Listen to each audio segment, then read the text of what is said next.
Have you ever said yes when you were screaming no on the inside? You're not alone. Today, we're going to dive into some really powerful wisdom from mindfulness instructor Kyra Evans on how to break free from that people-pleasing trap and finally start trusting your own voice. So let's start with a feeling I bet a lot of us know. You know that thing where you walk into a room and you can just feel it? You can immediately sense the energy, and it's like you're absorbing the emotions of everyone around you, kind of like a sponge. And that feeling, well, it brings us right to our first major challenge. It's a trap that Kyra Evans calls becoming a mood sponge for everyone else.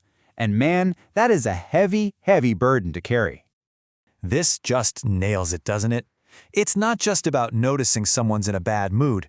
It's that awful sinking feeling, that sense of impending doom where suddenly their mood becomes the center of your universe. So what's really going on under the surface here? Well, it all comes down to this flawed belief, the idea that their mood must be a direct reflection of something we've done wrong. We start looking to them to tell us if we're safe, if we're worthy, and we end up giving their feelings way more authority than our own. But what if we could just shift that whole perspective? What if there's another way to look at this that actually gives us our power back? And here it is. This is the big shift. Their mood belongs to them. It's a sign of their experience, their day, their own thoughts. And it is not your job to fix it. Really letting that sink in, well, that can change everything. So instead of reacting on autopilot, here's a super simple practice you can try. First, just pause. Take a breath. Second, notice that panic rising inside you, what Evans hilariously calls the epic dumpster fire in your chest. And third, just acknowledge it. Say to that feeling, "Hi, I see you." It sounds small, but that tiny act creates so much space.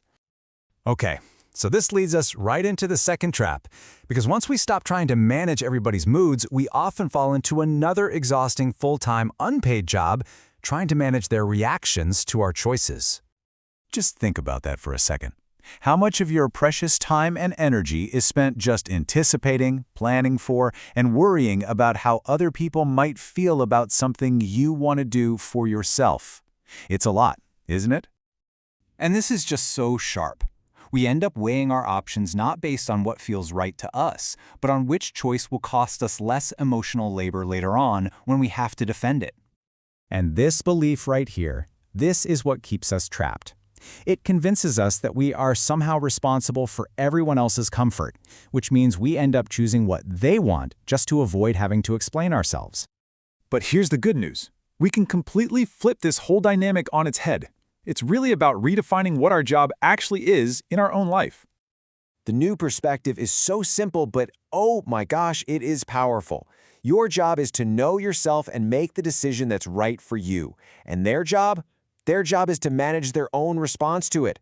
You are only responsible for your decision, not their reaction. And that brings us to the final hurdle. And honestly, this one is often the deepest, the most paralyzing one of all. It's this fundamental fear that we might be wrong about our own feelings. Oh yeah. If this sounds familiar, you are definitely not alone. This happens because so many of us have this deep-seated habit of waiting for some kind of undeniable proof before we let ourselves trust what we're feeling and speak up in the moment. We get stuck in our heads, right? We think things like, well, maybe I'm just being too sensitive, or am I remembering that right? We're basically searching for external evidence because we don't trust our own perception to be enough. And this is where we get to the most empowering shift of all. It's about moving from a place of constant doubt to a place of acceptance. We have to fundamentally move away from questioning our feelings and just accept them as valid. It's the difference between asking, "Am I being too sensitive?" and declaring, "My feelings just are." It's a huge shift from needing proof to simply having the courage to speak from your heart. And here it is, the core truth of it all. Your feelings are the proof. They can't be argued with, they can't be right or wrong, they just exist. And you are allowed to voice your perspective and take up space, even if absolutely no one else in the world sees it the same way. Okay, so let's bring all this home.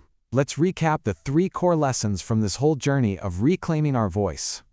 These 3 shifts, these are your foundational pillars. This is how you move from a place of anxiety and doubt to a place of true empowerment and self-trust. It's about taking your power back, one thought at a time. And that leaves us with one last, really powerful thought to carry with you. Just imagine the freedom in that for a moment. Imagine the clarity, What would you do?